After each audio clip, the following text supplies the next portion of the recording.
In this video, I'm going to show you two different pre-hung door installs. One was extremely time consuming and challenging, and the other was fairly routine and simple. My point is to show you that even when you buy the right size door, they only fit about 50% of the time, and you have to get creative to get them in. On this door, the homeowner wanted to replace the casing on either side.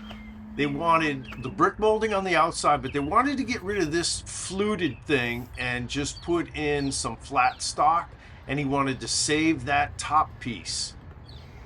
That means I have to bring a good supply of 1x material to make that happen. This one is in a simple garage, which is always a lot easier.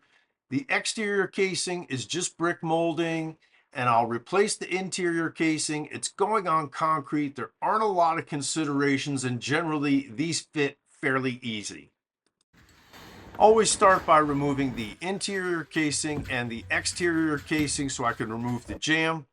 On this entry door, we have to rewire a doorbell, and we have to think about all the fancy exterior casing. As you can see with this entry door, they took a standard 4.5-inch jamb and then they extended it out past the brick to do all of their stuff. The homeowner has purchased a 4.5-inch jamb, so we're gonna have to use the 1x stock to match all of this. The garage door has a standard 4.5-inch jamb, and that's what the replacement will be, so demolition is quick and easy.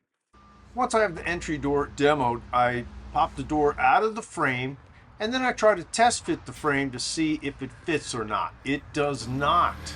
It's too tall. It's hitting the headers. I need to remove about a 1/2 inch of that because I can't lower the frame and I cannot modify this frame because the door and the frame are pre-finished. I just spent about an hour with the chisel and the saw removing a 1/2 inch off that header just so I could get the frame in. Now we test fit it and we can get it in without squeezing it and everything is square. If you have to try to force a pre-hung door into an opening, it is not going to work. You are going to have problems. All my gaps look good now. I can get this door installed. The garage door almost fits, but it's bumping up against this 2x4 on the top, but that's not structural. It's not the header. They just added that to have a nailer for their brick molding, so I can take that right out. Now with that gone, my frame slides right into place. There's plenty of room to get it square and plumb. With the door hung, it's working properly. All my gaps look great, so I can install my locks, install my casing, and even put a piece of oak quarter round here to cover that gap between the threshold and the floor. With the inside all done and cleaned up, I start work on the outside.